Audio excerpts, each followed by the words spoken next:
ओम शांति। एक बाप दूसरा न कोई। पाठ तीसरा। हमने दूसरे में यह सुना था, यह देवी आत्माओं का, पवित्र व्यक्तियों का एक देवी परिवार है।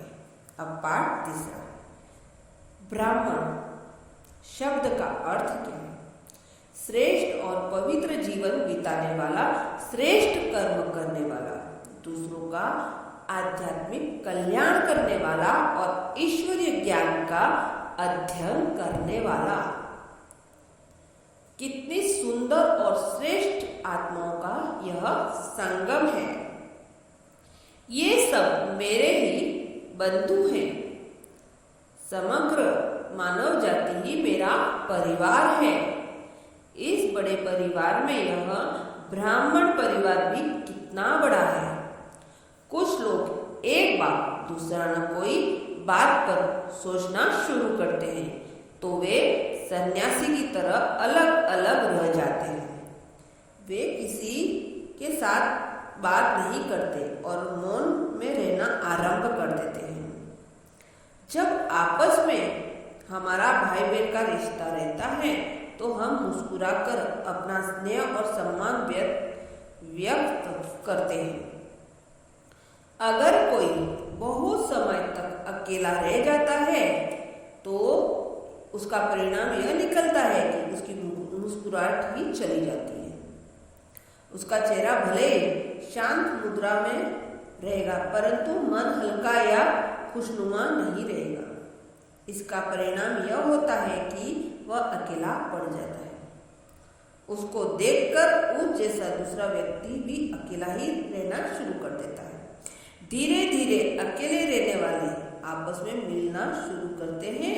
वे इतने बेहद के परिवार से दूर होकर अपना एक दो का ही छोटा परिवार बना लेते हैं। शुरू शुरू में वे बाबा को पत्र लिखते हैं कि बाबा हम खुश हैं, अभी हम अनुभव कर रहे हैं कि परिवार क्या होता है। फिर कुछ समय बाद धीरे धीरे पुनः उनमें संघर्ष शुरू होता है। इसलिए बाबा कहते हैं यह ब्राह्मण परिवार, देवी परिवार, अलौकिक परिवार, ईश्वरीय परिवार है। इस परिवार के महत्व, आनंद और सुंदरता को जानो और पहचानो।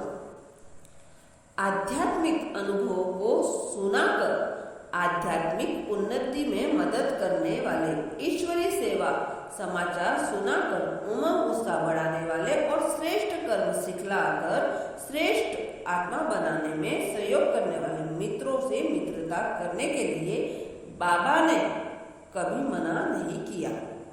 लेकिन बुरे अनुभव और व्यर्थ संकल्पों तथा व्यर्थ बातों को सुनने वाले दोस्तों की दोस्ती के लिए मना किया है।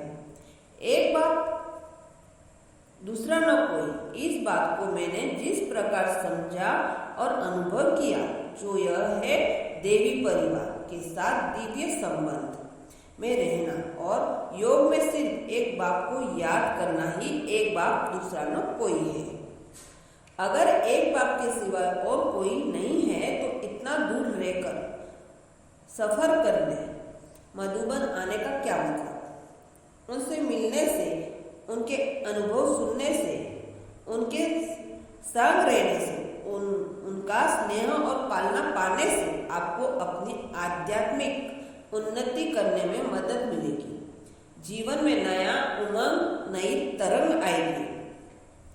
जब आप मधुबन आते हैं तो दादियों से कैसे मिलते हैं? रूहानी दृष्टि से, बाबा की याद में, अन्य आत्माओं से, भाई आत्माओं से, श्रेष्ठ आत्माओं से। कितना कितना मधुर, कितना प्यारा और कितना सुंदर होता है। आप उस स्थिति में हटना ही नहीं चाहेंगे। मन करता है उनसे तो और अधिक दृष्टि लेते रहें, क्योंकि आप अनुभव करते हैं कि इस नयन मुलाकात में बाबा भी हाजिर है। बाबा भी कहते हैं कि जब भी आप मुझे याद करो तो मैं हजूर हाजिर हूँ। आज सुबह किसी ने पूछा कि बाबा फिर कब आएंगे, तो कहा बाबा यही हैं। बाबा सदा हमारे साथ हैं, सदा हमें स्मृति में रहना चाहिए। कई बार आपस में बातें करते समय हम ये कहते हैं कि बाबा आज शाम को आएंगे। एक बहन आज दोपहर अपने देश जाने वाली थी। उनसे पूछा, यदि बाबा आज शाम को आ रहे हैं तो आप क्या करना चाहोगी? तब उसने कहा, आज मैं नहीं आऊंगी। फिर मैंने कहा, बाबा आज शाम को आएंगे। वो सोच में पड़ गई। उसको याद आया कि गुलजार दादी यह नहीं है, लेकिन बाबा का वायदा है कि आप मुझे जहां भी याद करो मैं आपके पास आ जाऊंगा, बच्चों से मिलने जरूर आऊंगा। जिस समय आप मुझे याद करोगे उस समय मैं वहां रहूंगा। रोज अमृत वेले में आपके पास आता हूँ, लेकिन आप बच्चे सोए रहते हैं। फिर भी मैं रोज आप बच्चों के पास आता रहता हूँ मिलने के लिए। अगर इस प्रकार हम बाबा की सेवा के तरीके के बारे में सोचते रहेंगे तो हम एक बाप के साथ ही रहने का अनुभव करेंगे। लेकिन कभी कभी हम अलबेले और बेपरवाह बन जाते हैं। बाबा हमारे पास आते हैं, बार बार आते हैं और हमें जगाते हैं, हमारे से बोलते हैं, लेकिन हम उनकी तरफ ध्यान नहीं देते। अगर हम बाबा को दिल से प्यार से याद करेंगे